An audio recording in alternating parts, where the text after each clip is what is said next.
எல்லாருமே இருப்பாங்க. நல்ல விஷயங்களாக இருந்தால் நல்ல விஷயங்கள் நம்மளை தேடி வரும். அதுவே கெட்ட விஷயங்களாக இருந்தால் அந்த கெட்ட விஷயங்கள் தான் நம்மளை தேடி வரும். ஒவ்வொருத்தவங்க 10 வருஷமா நான் வந்து போன் நம்பர் வச்சிருக்கேன் சார், 20 வருஷமா வச்சிருக்கேன் சார் அப்படின்னு ரொம்ப பேர் சொல்லுவாங்க. ஆனா அந்த நம்பர்ல இருக்கக்கூடிய நல்ல விஷயமாக இருந்தால் அந்த ஜாதகருக்கு அங்க நல்ல விஷயங்கள் நடந்து கொண்டே இருக்கும்.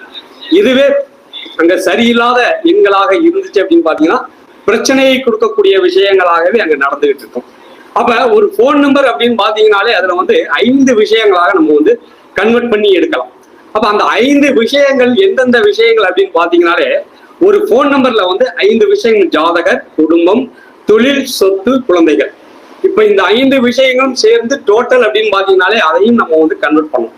அப்ப இந்த 5 விஷயங்கள் இருக்கக்கூடிய நல்ல விஷயங்களா கெட்ட விஷயங்களா, அது போக டோட்டல் இந்த நம்பர் வந்த பிறகு நமக்கு இருக்கக்கூடிய நல்லதா கெட்டதா அப்படின்ற விஷயத்த நம்ம எடுத்துடலாம்.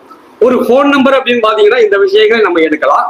இதுவே ஒரு வண்டி நம்பர் அப்படின்னு பாத்தீங்கன்னாலே ஒரு வண்டி அப்படின்னு பாத்தீங்கன்னாலே சுக்கிரனுடைய காரகமாக நம்ம வந்து எடுத்துக்கிறோம் ஜோதிட ரீதியாகவே.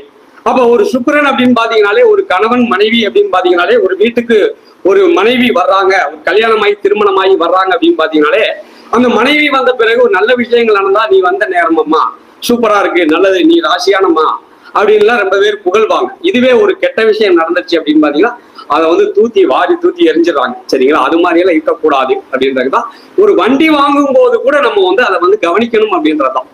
அவங்க விதி கொடுப்பனையில என்ன இருக்கோ அதுதான் அவங்க வந்து திருமண வாழ்க்கை அங்க வந்து நிச்சயிக்கப்படுகிறது. இது விதி கொடுப்பனைன்னு நம்ம சொல்லணும். அப்ப அதுல இருக்கக்கூடிய விஷயங்களை நம்ம எடுத்து கரெக்டா நம்ம வந்து எக்ஸாக்டா அதை கரெக்டான ஒரு வழிமுறையை நம்ம வந்து ஏற்படுத்திக்கணும். அப்பதான் வந்து நம்ம ஜெயிக்க முடியும் வாழ்க்கையில. அப்போ ஒரு வண்டி வாகனங்கள் நம்ம வாங்குறோம் அப்படின்னு பாத்தீங்கன்னா எல்லாருமே வண்டி வாங்குறோம் செய்கிறோம், எல்லாமே செய்யறோம்.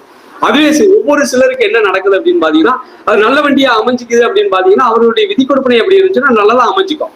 அதுவே அங்க விதி கொடுப்பனை சரியில்லை அப்படின்னு பாத்தீங்கன்னா அங்க வந்து திருமண வாழ்க்கையும் சரி, ஒரு 2 வீலராக இருந்தாலும் சரி, அந்த வண்டி வந்த பிறகு சில பிரச்சனைகளை கொடுக்கக்கூடிய ஒரு சூழலை உருவாக்கும். இப்போ ஒரு வண்டி வாங்கின பிறகு அப்படின்னு பாத்தீங்கன்னா ஒரு 23 அப்படின்ற நம்பர்